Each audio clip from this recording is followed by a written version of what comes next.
बिस्मिल्लाहिर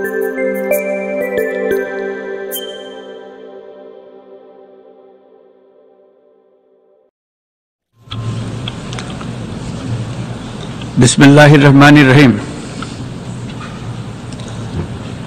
माननीय सभापति, জাতিসংঘের সাধারণ পরিষদের সভাপতি নির্বাচিত হওয়ায় প্রথমেই আপনাকে আন্তরিক অভিনন্দন জানাচ্ছি। আমি আশ্বস্ত করছি যে আপনার এই দায়িত্ব পালনকালে বাংলাদেশ প্রতিনিধি দল আপনাকে পূর্ণাঙ্গ সহযোগিতা প্রদান করবে। জাতিসংঘের ম্যান্ডেটকে সমুন্নত রেখে বৈশ্বিক সংকট সমূহ নিরসনে মহাসচিব অ্যান্টোনিও গুতেরেসের দৃঢ় প্রতিজ্ঞ সাফল্যমণ্ডিত নেতৃত্বের জন্য তাকেও জানাই আন্তরিক সাধুবাদ।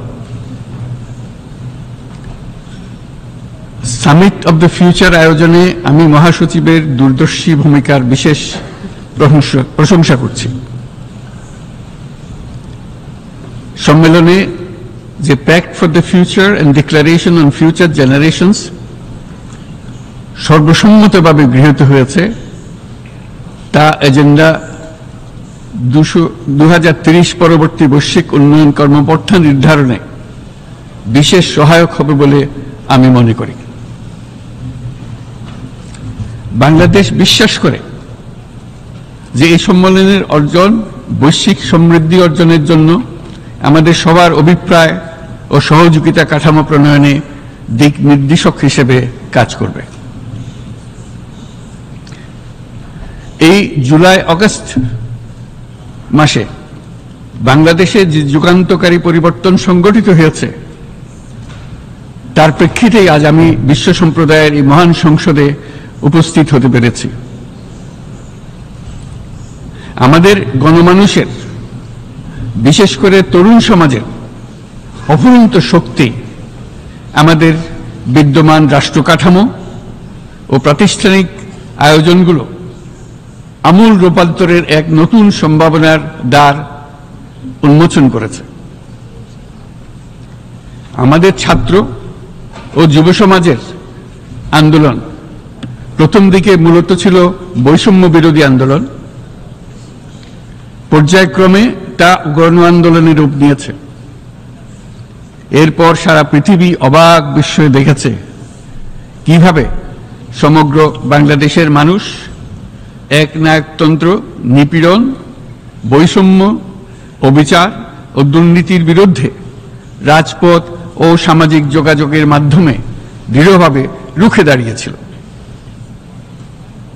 আমাদের ছাত্র জনতা তাদের অদম্য সংকল্প ও প্রত্যয়ের মাধ্যমে একটি স্বৈরাচারী ও অগণতান্ত্রিক শাসন ব্যবস্থা থেকে আমাদের মুক্তি এনে দিয়েছে।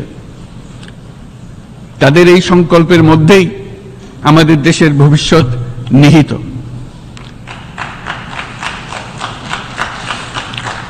যা এই দেশকে বিশ্ব সম্প্রদায়ের মাঝে একটি দায়িত্বশীল জাতির মর্যাদায় উন্নত করবে বলে আমি বিশ্বাস করি। এই গণ আন্দোলন রাজনৈতিক অধিকার ও উন্নয়নের সুবিধাবঞ্চিত বাংলাদেশের আপামর জনসাধারণকে ঐক্যবদ্ধ করেছে। বাংলাদেশের মানুষ উন্নয়ন কর্মকাণ্ডকে অন্তর্ভুক্তিমূলক অংশীদারিত্ব রূপে দেখতে চেয়েছিল। আমাদের জনগণ একটা ন্যায্য, অন্তর্ভুক্তিমূলক ও কার্যকর গণতন্ত্রের জন্য লড়াই করেছে, যার জন্য আমাদের নতুন প্রজন্ম জীবন উৎসর্গ করেছে। আমাদের এই তরুণীরা যে প্রজ্ঞা, সাহস ও প্রত্যয় দেখিয়েছে তা আমাদের অভিভূত করেছে, সারা বিশ্ববাসীকে অভিভূত করেছে। বন্দুকের গুলি উপেক্ষা করে বুক পেতে দাঁড়িয়ে গিয়েছিল আমাদের এই তরুণরা। অবৈধ রাষ্ট্র ক্ষমতার বিরুদ্ধে প্রবলভাবে সোচ্চার হয়েছিল আমাদের তরুণ তরুণীরা। স্কুল পড়ুয়া কিশোর কিশোরীরা তারা নিঃসঙ্গ চিত্তে উৎসর্গ করেছিল তাদের জীবন। শত শত মানুষ চিরতরে হারিয়েছে তাদের দৃষ্টিশক্তি। আমাদের মায়েরা দিনমজুরেরা ও শহরের অগণিত মানুষ তাদের সন্তানদের কাঁধে কাঁধ মিলিয়ে নেমেছিল রাজপথে। তপ্ত রোদ, বৃষ্টি, মৃত্যু ভয়কে তোয়াক্কা না করে তারা সত্য ও ন্যায়সঙ্গত আকাঙ্ক্ষার বিরুদ্ধে দীর্ঘকালব্যাপী রাষ্ট্রযন্ত্রকে পরিচালনা করার অশুভ ষড়যন্ত্রকে পরাভূত করেছিল। জনগণের এই আন্দোলনে আমাদের জানা মতে প্রায় 800-এরও বেশি জীবন আমরা হারিয়েছি স্বৈরাচারী শক্তির হাতে। উদারনীতি, বহুত্ববাদ ও ধর্মনিরপেক্ষতার উপর মানুষের গভীর বিশ্বাস থেকেই বাংলাদেশ রাষ্ট্রের অভ্যুদয় হয়েছিল। 1971 সালে যে মূল্যবোধকে বুকে ধারণ করে আমাদের গণমানুষ যুদ্ধ করেছিল, সেই মূল্যবোধকে বহু বছর পরে আবার জেনারেশন জি, যে প্রজন্ম জি, নতুনভাবে আমাদেরকে দেখতে শিখিয়েছে। এরকমটি আমরা দেখেছিলাম 1952 সালের ভাষা আন্দোলনে, বাংলাকে মাতৃভাষা হিসেবে প্রতিষ্ঠার সময়। বাংলাদেশের এই অভ্যুত্থান আগামী দিনগুলোতে বিশ্বের বিভিন্ন প্রান্তে মানুষকে মুক্তি ও ন্যায় বিচারের পক্ষে দাঁড়াতে প্রেরণা যোগাবে। আমাদের মুক্তি ও গণতান্ত্রিক আকাঙ্ক্ষাকে বাস্তবে রূপ দিতে আমি তাই আজ বিশ্ব সম্প্রদায়কে আমাদের নতুন বাংলাদেশের সঙ্গে সম্পৃক্ত হওয়ার উদাত্ত আহ্বান জানাচ্ছি। মাননীয় সভাপতি, যে রাষ্ট্র কাঠামো দুঃসহ হয়ে গেছে তার পুনর্গঠনের জন্য আমাদের তরুণরা, দেশের আপামর জনসাধারণ একমত হয়ে আমার এবং আমার উপদেষ্টা পরিষদের উপর আস্থা রেখে সরকার পরিচালনার এক মহান দায়িত্ব আমাদের উপর ন্যস্ত করেছে। এই দায়িত্ব গ্রহণের পর আমরা গভীর বিস্ময় ও হতাশার সঙ্গে মুখোমুখিভাবে দেখতে পাচ্ছি কিভাবে সর্বগ্রাসী দুর্নীতি একটি কার্যকর গণতান্ত্রিক ব্যবস্থাকে ধ্বংসস্তূপে পরিণত করেছে, কিভাবে রাষ্ট্রের মূল প্রতিষ্ঠানগুলোকে নির্মমভাবে দলীয়করণের আবর্তে বন্দী করে রাখা হয়েছিল, কিভাবে জনগণের অর্থকে লুটপাট করা হয়েছিল, কিভাবে একটি বিশেষ স্বার্থান্বেষী গোষ্ঠী সমস্ত ব্যবসা বাণিজ্যকে অন্যায়ভাবে নিজেদের হাতে কুক্ষিগত করে দেশের সম্পদ অবাধে বিদেশে পাচার করে দিয়েছে। এক কথায়, কিভাবে প্রত্যেকটি পর্যায়ে ন্যায়, নীতি ও নৈতিকতা অদৃশ্য হয়ে গিয়েছিল। এরকম এক অবস্থার দেশকে পুনর্গঠন এবং জনগণের কাঙ্ক্ষিত রাষ্ট্র ব্যবস্থা প্রতিষ্ঠিত করার জন্য আমাদের উপর দায়িত্ব প্রদান করা হয়েছে। অতীতের ভুলগুলোকে সংশোধন করে একটা প্রতিযোগিতামূলক ও শক্তিশালী অর্থনীতি এবং ন্যায়ভিত্তিক সমাজ ব্যবস্থা গড়ে তোলায় এই মুহূর্তে আমাদের মূল লক্ষ্য। বর্তমান পরিবর্তিত পরিস্থিতিতে সকল রাজনৈতিক দল এখন স্বাধীনভাবে তাদের মতামত প্রকাশ করতে পারছে। যে সব ব্যক্তি বা প্রতিষ্ঠান রাষ্ট্রীয় কাজ ও সিদ্ধান্ত গ্রহণ করার প্রক্রিয়ায় সম্পৃক্ত, তাদের প্রত্যেকের জবাবদিহিতা নিশ্চিত করাই আমাদের অগ্রাধিকার। আমরা মানুষের মৌলিক অধিকারকে সমুন্নত ও সুরক্ষিত রাখতে দৃঢ় প্রতিজ্ঞ। আমাদের দেশের মানুষ মুক্তভাবে কথা বলবে, ভয়ভীতি ছাড়া সমাবেশ করবে, তাদের পছন্দের ব্যক্তিকে ভোট দিয়ে নির্বাচিত করবে, এটাই জাতির আকাঙ্ক্ষা এবং এটাই আমাদের লক্ষ্য। বিচার বিভাগের স্বাধীনতা সংরক্ষণ ও সাইবার ডোমেইন সহ গণমাধ্যমের স্বাধীনতা সুসংহতকরণে আমরা প্রতিজ্ঞাবদ্ধ। আমাদের একজন কৃষক বা একজন শ্রমিকের সন্তানও যেন সমাজের সর্বোচ্চ শিখরে পৌঁছতে পারে, সেই লক্ষ্যে বিশালকার অবকাঠামো নির্মাণের বদলে স্বাস্থ্য ও শিক্ষা খাতে বরাদ্দ বৃদ্ধির আমরা গুরুত্ব আরোপ করছি।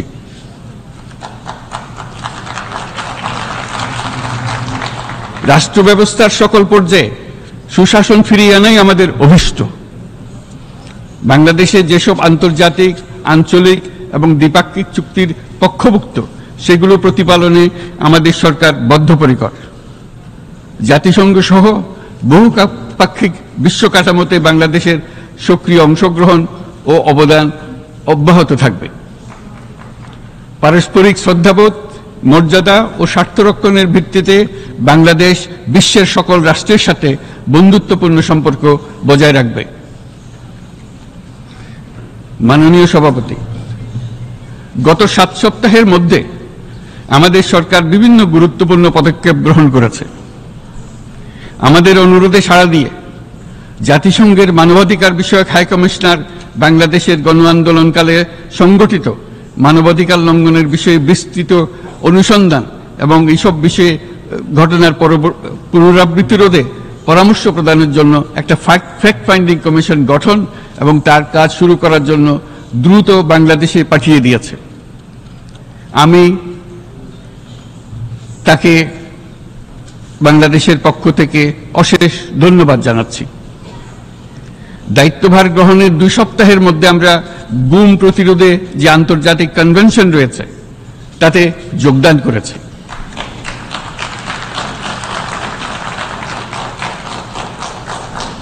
এর আশু বাস্তবায়নের জন্য প্রয়োজনীয় দেশীয় আইন ও বিধি প্রণয়নে আমরা এখন প্রক্রিয়া শুরু করেছি। বাংলাদেশে গত 1.5 দশকে যে সমস্ত গুমের অভিযোগ রয়েছে সেগুলো তদন্ত করার জন্য একটি তদন্ত কমিশন এই মুহূর্তে কর্মরত আছে। মানুষের আস্থা আত্মবিশ্বাস ফিরিয়ে আনতে এবং নির্মম অতীত যেন আর ফিরে না আসে কোনোদিন, সেই জন্য আমরা কিছু সুনির্দিষ্ট খাতে সংস্কারকে অগ্রাধিকার দিয়েছি। সেই লক্ষ্যে আমরা বিদ্যমান নির্বাচন ব্যবস্থা, সংবিধান, বিচার ব্যবস্থা, জনপ্রশাসন, আইন শৃঙ্খলা ব্যবস্থা সংস্কারের জন্য স্বাধীন কমিশন গঠন করেছি। সংবাদপত্র ও গণমাধ্যমের সংস্কারের জন্যও পৃথক কমিশন সহ আরো কয়েকটি বিশেষ বিষয়ে কমিশন গঠন প্রক্রিয়াধীন রয়েছে। ব্যবসা বাণিজ্যে অনুকূল পরিবেশ সৃষ্টির লক্ষ্যে আমরা ব্যাংক ও আর্থিক খাতের ব্যাপক সংস্কারের উদ্যোগ গ্রহণ করেছি।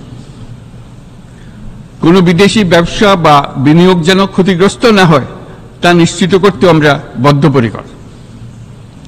এসব সংস্কার যেন টেকসই হয়, দীর্ঘমেয়াদে নিশ্চিত করতে এবং অবাধ ও নিরপেক্ষ অংশগ্রহণপূর্বক নির্বাচনের জন্য উপযোগী পরিবেশ সৃষ্টি করতে আমরা কাজ করে যাচ্ছি। গণতন্ত্র, আইনের শাসন, সমতা, সমৃদ্ধি অর্জনের মাধ্যমে একটি ন্যায়ভিত্তিক সমাজ হিসেবে আত্মপ্রকাশের অভিপ্রায় বাস্তবায়নে আমি বাংলাদেশের প্রতি আন্তর্জাতিক সম্প্রদায়ের সমর্থন ও গভীরতর সম্পর্ক গঠন করার জন্য আহ্বান জানাচ্ছি।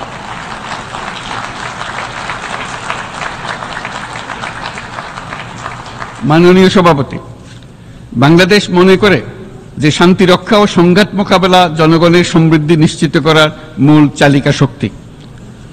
সাম্প্রতিক বিপ্লবকালে আমাদের ইতিহাসের সবচেয়ে কঠিনতম সময়ে জনগণের মুক্তির আকাঙ্ক্ষা পূরণে তাদের পাশে দৃঢ়ভাবে দাঁড়িয়ে আমাদের সাহসী সশস্ত্র বাহিনী সমূহ আরও একবার শান্তির প্রতি তাদের অঙ্গীকার প্রমাণ করেছে।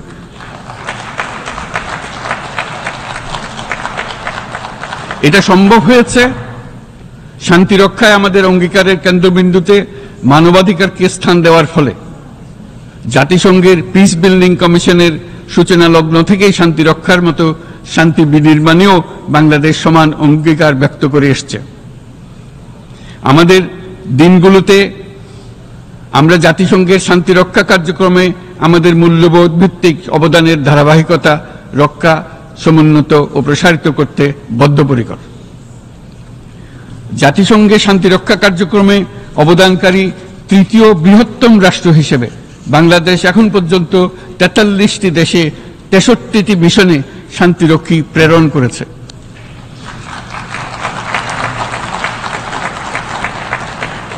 বসনিয়া থেকে শুরু করে কঙ্গো পর্যন্ত বিশ্বের বিভিন্ন প্রান্তে এসব মিশনে দায়িত্ব পালনকালে 168 জন বাংলাদেশি শান্তিরক্ষী নিজেদের জীবন বিসর্জন দিয়েছে।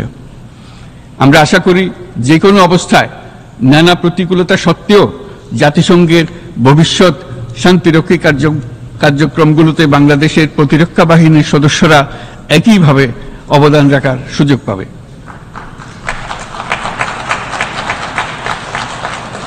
মাননীয় সভাপতি, আমাদের সকলের বাসস্থান এই পৃথিবী বৈশ্বিক অগ্রাধিকারগুলোকে সঠিকভাবে নির্ণয় করতে আগ্রহী। জলবায়ু পরিবর্তন আমাদের সকলের অস্তিত্বের প্রতি হুমকি স্বরূপ।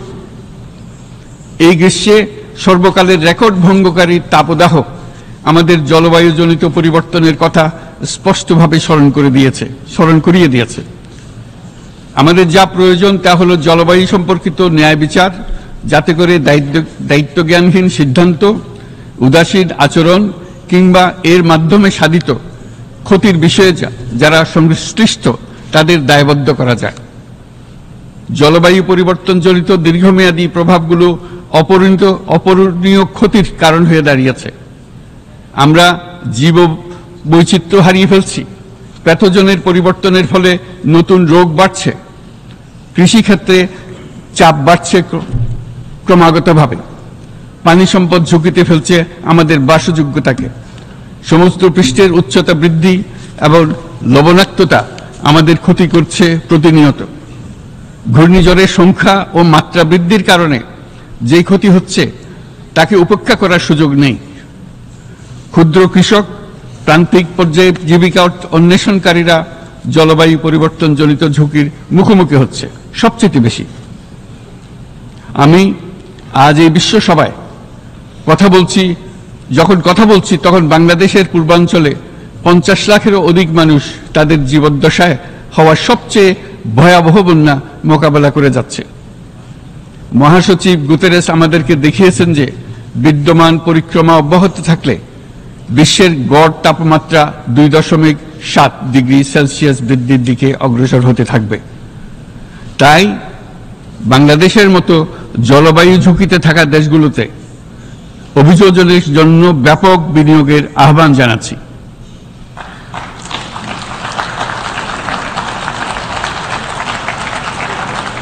এছাড়াও উদ্ভাবনী শক্তির প্রয়োগ, অতিরিক্ত অর্থায়নের মাধ্যমে লস এন্ড ড্যামেজ ফান্ডকে কার্যকর করা আমাদের জন্য অত্যন্ত গুরুত্বপূর্ণ। একইভাবে আমাদের প্রয়োজন প্রযুক্তির সহজলভ্যতা, সক্ষমতা বৃদ্ধি। নির্দিষ্ট করে বললে আমাদের দরকার জীবন রক্ষাকারী প্রযুক্তি, বিশেষত কৃষি, পানি এবং জনস্বাস্থ্য খাতে, যেখানে ক্ষুদ্র ক্ষুদ্র উদ্ভাবন এবং সমাধানসমূহ ঝুঁকিতে থাকা জনগোষ্ঠীকে রক্ষা করতে পারে। জলবায়ু সংকটের মোকাবেলা এবং বৈশ্বিক অর্থনীতি সুসংহতকরণে আমাদের যুগপৎভাবে কাজ করতে হবে।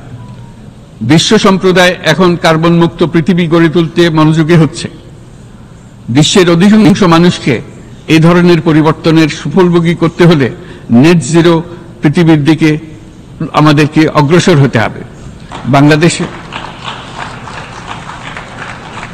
বাংলাদেশের মতো দেশগুলোকে সাথে নিয়ে যেতে হবে।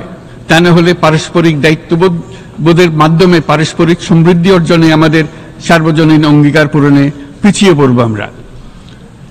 এই ক্ষেত্রে আমি বিশ্বাস করি সমগ্র বিশ্ব একসাথে 3-0 লক্ষ্য অর্জনের ধারণা বিবেচনা করে দেখতে পারে, যার মাধ্যমে আমরা শূন্য দারিদ্র্য,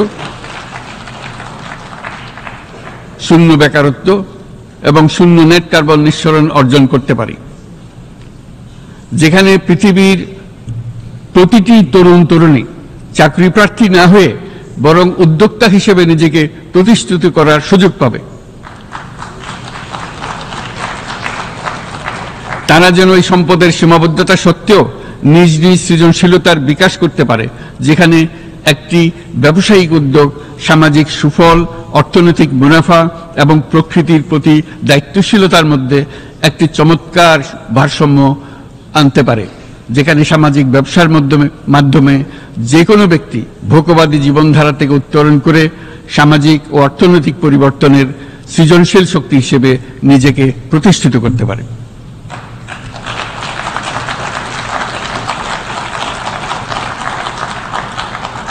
এই সময়ে তাই প্রয়োজন উন্নত উন্নয়নশীল সকল দেশসমূহ এবং বিভিন্ন অংশীদারদের মধ্যে নতুন দৃষ্টিভঙ্গি, নতুন মূল্যবোধ এবং নতুন একতা। সামগ্রিকভাবে এই লক্ষ্য অর্জনে জাতিসংঘ ব্যবস্থা, জাতীয় আঞ্চলিক পর্যায়ে সরকারসমূহ, সকল ব্যবসা প্রতিষ্ঠান, বেসরকারি অংশীজন এবং দাতব্য সংস্থাগুলোকে একসঙ্গে কাজ করতে হবে। আমাদের অর্থনৈতিক কাঠামোতে সামাজিক ব্যবসাকে স্থান দিলেই নিচের অর্ধেকাংশ মানুষের জীবনে তা বিরাট পরিবর্তন আনতে পারে।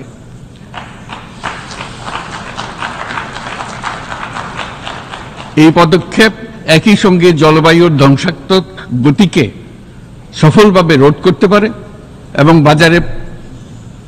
বাজার ব্যবস্থার মাধ্যমেই এই মীমাংসা হতে পারে। এ বিষয়ে আমি মহাসচিব গুতেরেসের বিশেষ দৃষ্টি আকর্ষণ করছি। মাননীয় সভাপতি, বহুমুখী সংকটে জর্জরিত বর্তমান বিশ্বে যুদ্ধ এবং সংঘাতের ফলে ব্যাপক ভিত্তিতে মানুষের অধিকার খর্ব হচ্ছে। বিশ্ববাসীর উদ্বেগ এবং নিন্দা সত্ত্বেও গাজায় গণহত্যা থামছে না।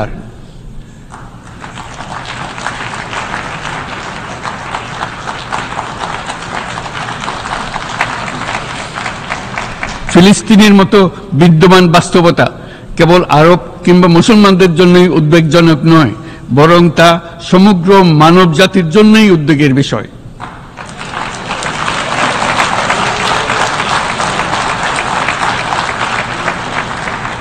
একজন মানুষ হিসেবে প্রত্যেক ফিলিস্তিনির জীবন অমূল্য।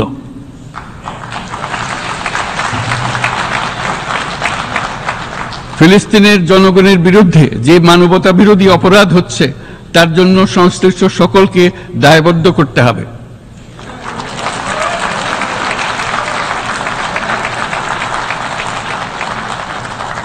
ফিলিস্তিনের জনগণের উপর চলমান নৃশংসতা, বিশেষত নারী এবং শিশুদের সাথে প্রতিনিয়ত যে নিষ্ঠুরতা বিশ্ব দেখাচ্ছে, তা থেকে নিস্তারের জন্য বাংলাদেশ অনতিবিলম্বে সম্পূর্ণ যুদ্ধবিরতির আহ্বান জানাচ্ছে।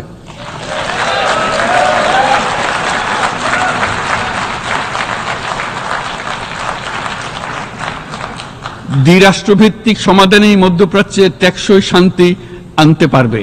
তাই জাতিসংঘ সহ আন্তর্জাতিক সম্প্রদায়ের সকলকে এর বাস্তবায়নের জন্য এখনই উদ্যোগ নিতে আহ্বান জানাচ্ছি।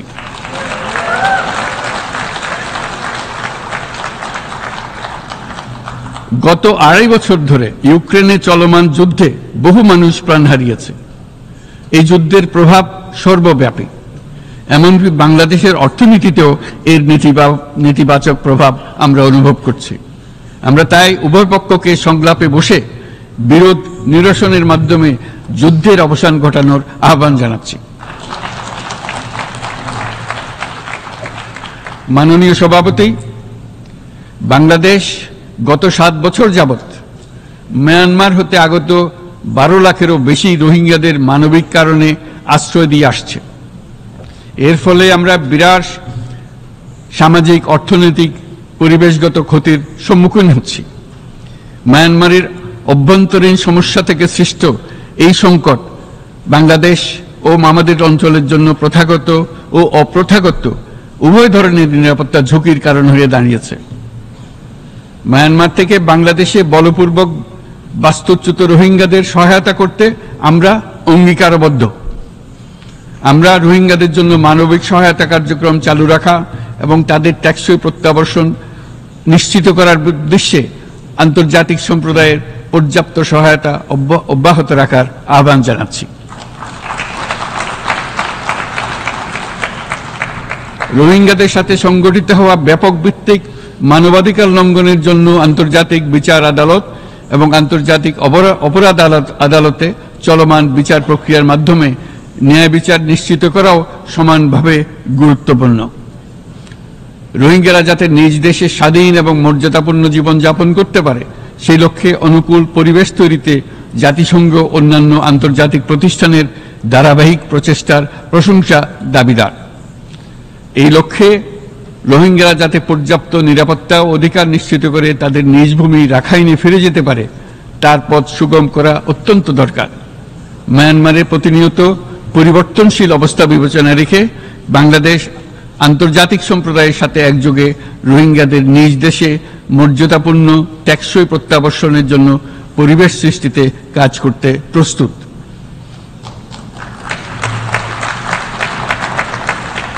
মাননীয় সভাপতি, রাজনৈতিক মুক্তি এবং সামাজিক অর্থনৈতিক জাগরণ ব্যতীত শান্তি ও নিরাপত্তা নিশ্চিতে সাফল্য অর্জন করা সম্ভব নয়। প্রায় 1 দশক পূর্বে বিশ্ব সম্প্রদায় সর্বসম্মতক্রমে এজেন্ডা 2030 প্রণয়ন করেছিল। আমরা সবাই আমাদের সামষ্টিক আকাঙ্ক্ষা ও বিশ্বাস অর্পণ করেছি এই সার্বজনীন টেকসই উন্নয়ন অভিষ্টগুলো অর্জনে। সার্বিকভাবে মাত্র 17% ও কম লক্ষ্যমাত্রা অর্জন হয়েছে। স্পষ্টতই এই ক্ষেত্রে অনেক উন্নয়নশীল রাষ্ট্র আরও পিছিয়ে আছে। উন্নয়নশীল দেশগুলোকে এসডিজি অর্থায়নে বছরে প্রায় 2.5 থেকে 4 ট্রিলিয়ন মার্কিন ডলারের সমান ঘাটতি মোকাবেলা করতে হচ্ছে। উন্নয়নশীল বিশ্বের ঋণের বোঝা, ক্ষয়িষ্ণু আর্থিক সক্ষমতা এবং জলবায়ু পরিবর্তনের ক্ষতিকর প্রভাবের কারণে বাংলাদেশের মতো দেশগুলিতে বেশি ঝুঁকিতে রয়েছে। আমরা আশা করি উন্নয়নের জন্য অর্থায়ন সংক্রান্ত চতুর্থ আন্তর্জাতিক সম্মেলনে এই ধরনের জটিল এবং কাঠামোগত সমস্যাগুলোর দিকে নজর দেওয়া হবে। বহুপাক্ষিক আর্থিক প্রতিষ্ঠানগুলোকে এমন অভিন্ন লক্ষ্যে নিয়ে যাওয়ার কাজ করতে হবে যাতে সকল রাষ্ট্র সমানভাবে সম্পদ ও সুযোগের ব্যবহার করতে পারে। তারা নিজেদের কর্মসূচিতে সামাজিক ব্যবসাকে গুরুত্বপূর্ণ ভূমিকা দিতে পারে, যাতে নিম্ন আয়ের দেশগুলোর বাস্তবতাকে বিশেষভাবে মোকাবেলা করা যায়, যা ব্যবসায়ী উদ্যোগ এবং ব্যক্তির সৃজনশীলতাকে উদ্বুদ্ধ করে, যা বঞ্চিত জনগোষ্ঠীকে বিশালভাবে সহায়তা করে। এই ক্ষেত্রে অবৈধ অর্থের প্রবাহ এবং উন্নয়নশীল দেশগুলো থেকে সম্পদ পাচার বন্ধ করা অত্যন্ত আবশ্যক। উন্নয়নশীল দেশগুলো থেকে পাচার হয়ে যাওয়া সম্পদ ফেরত আনার জন্য আন্তর্জাতিক সহযোগিতা জোরদার করতে হবে। আমরা আশা করি কর ফাঁকি রোধে আন্তর্জাতিক কর কনভেনশন অতি শীঘ্রই গৃহীত হবে। মাননীয় সভাপতি, আমরা যে নিবিড়ভাবে সংযুক্ত বিশ্বে বসবাস করছি, সেখানে অভিবাসন এবং মানুষের অবাধ প্রবাহ এক অলঙ্ঘনীয় বাস্তবতা। বাংলাদেশি নাগরিকরা প্রতিনিয়ত বিভিন্ন দেশে অভিবাসী হিসেবে যাচ্ছেন। তারা বিভিন্ন দেশে তাদের কর্মসংস্থানের সন্ধানে আছেন। বিশ্বের বিভিন্ন প্রান্তে এই মুহূর্তে প্রায় 1.5 কোটি প্রবাসী বাংলাদেশি আছেন। সকলের জন্য অভিবাসনের উপযোগিতা নিশ্চিত করতে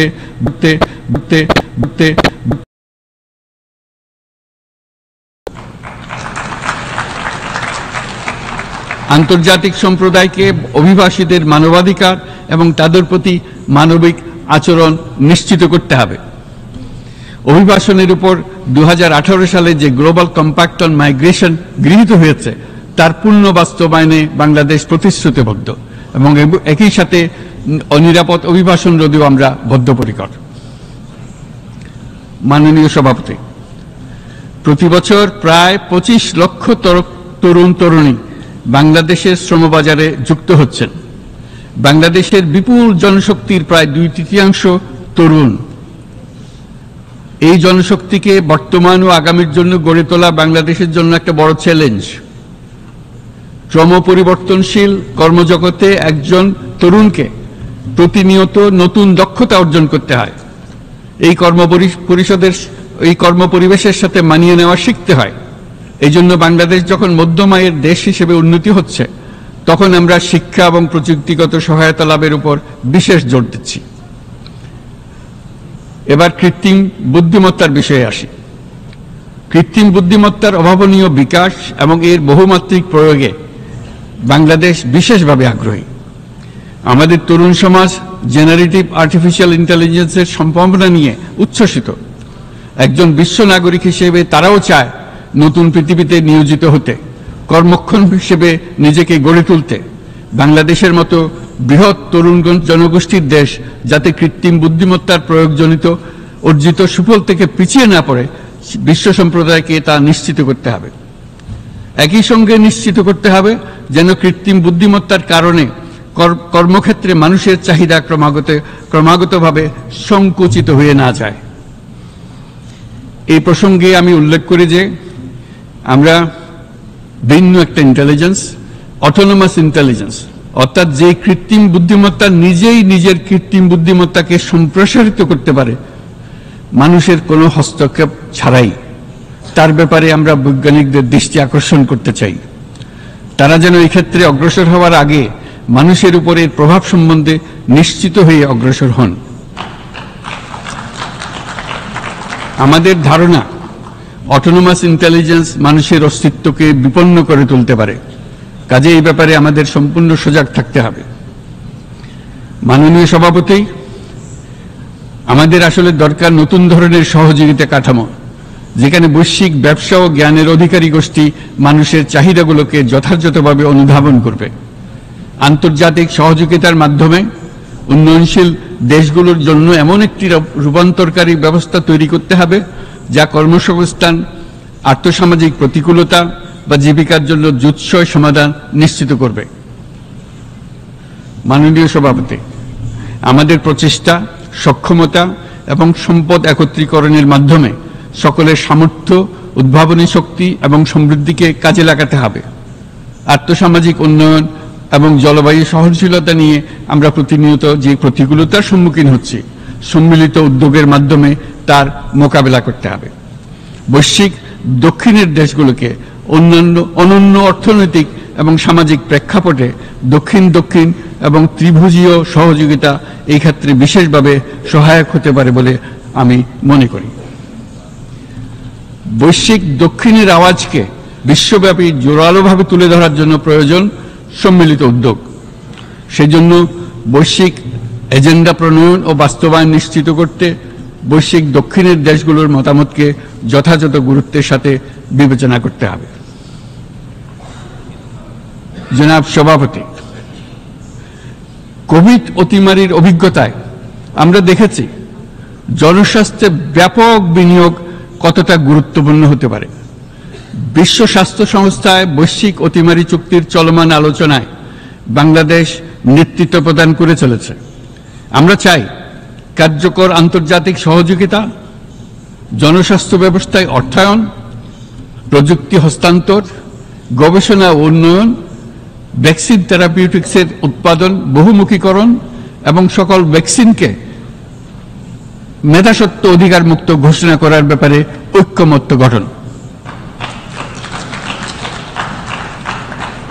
অসংক্রামক রোগসমূহের বিরুদ্ধে লড়াইয়ে এই বিষয়গুলি অত্যন্ত গুরুত্বপূর্ণ। জনাব সভাপতি, এবছর আমরা জাতিসংঘের সাথে বাংলাদেশের অংশীদারিত্বের সুবর্ণ জয়ন্তী উদযাপন করছি। গত 50 বছর ছিল আমাদের জন্য একটা পারস্পরিক শিক্ষণীয় সম্মিলিত যাত্রা। সীমিত উপায়ে বাংলাদেশ বৈশ্বিক শান্তি ও নিরাপত্তা, ন্যায়, সমতা, মানবাধিকার প্রতিষ্ঠায় ধারাবাহিকভাবে অবদান রেখে আসছে। আমাদের সমন্বিত প্রয়াসের পেছনে আছে সত্যিকার অর্থে একটি নিয়মভিত্তিক বৈশ্বিক ব্যবস্থা গড়ে তোলা। এই প্রসঙ্গে উদাহরণ হিসেবে আমি স্মরণ করছি 1999 সালে জাতিসংঘ সাধারণ পরিষদে ক্ষুদ্র ঋণের উপর গৃহীত রেজুলেশনের কথা। সেই সময় জাতিসংঘ 2005 সালকে ইয়ার অফ মাইক্রোক্রেডিট ঘোষণা করেছিল, যার ফলে ক্ষুদ্র ঋণ বিশ্বব্যাপী সম্প্রসারিত হবার সুযোগ পেয়েছিল। একই সময়ে বাংলাদেশের উদ্যোগে গঠিত হয়েছিল ফ্রেন্ডস অব মাইক্রোক্রেডিট। 2001 সাল থেকে সাধারণ পরিষদে কালচার অফ পিস সংক্রান্ত বাৎসরিক যে রেজলিউশন গৃহীত হয়ে আসছে, বা নিরাপত্তা পরিষদে নারী, শান্তি ও নিরাপত্তা সংক্রান্ত যে 1325 নম্বর রেজলিউশন গৃহীত হয়েছিল, তা বাংলাদেশের বিশ্বজনীন উদ্যোগগুলোর প্রতিফলন এবং অবদান। মাননীয় সভাপতি, আজ এই মহান বিশ্বসভায় বিশ্ব নেতৃবৃন্দের উপস্থিতিতে প্রতিধ্বনিত হচ্ছে শান্তি, নিরাপত্তা, ন্যায় বিচার প্রতিষ্ঠা এবং সম্পদের সুষম বন্টনের মাধ্যমে সকলের অন্তর্ভুক্তি নিশ্চিত করার আহ্বান।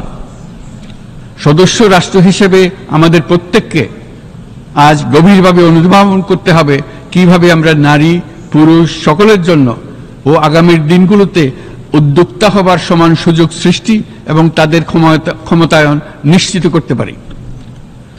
সকল বৈশ্বিক সমস্যার সমাধানের জন্য আমাদের সবার হাতে যথেষ্ট সক্ষমতা, সম্পদ এবং উপায় রয়েছে। আসুন আমরা জাতীয় বা আন্তর্জাতিক যেসব প্রতিশ্রুতি দিয়েছি তা বাস্তবায়ন করি এবং অর্থনৈতিক ক্ষেত্রে সামাজিক ব্যবসার ধারণা প্রতিষ্ঠিত করে সকল প্রকার বৈষম্য ও অসমতার অবসানে ঐক্যবদ্ধভাবে আমরা কাজ করি। বাংলাদেশের তরুণরা প্রমাণ করেছে যে মানুষের স্বাধীনতা মর্যাদা ও অধিকার সমুন্নত রাখার অভিপ্রায় কোনো উচ্চাভিলাষ নয়, বরং এটা সকলের নিশ্চিত প্রাপ্য।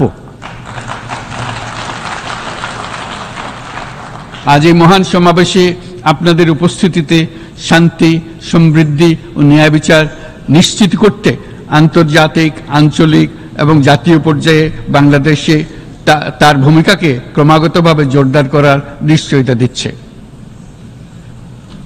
আজ আপনাদের সবাইকে শুভেচ্ছা জানাচ্ছি।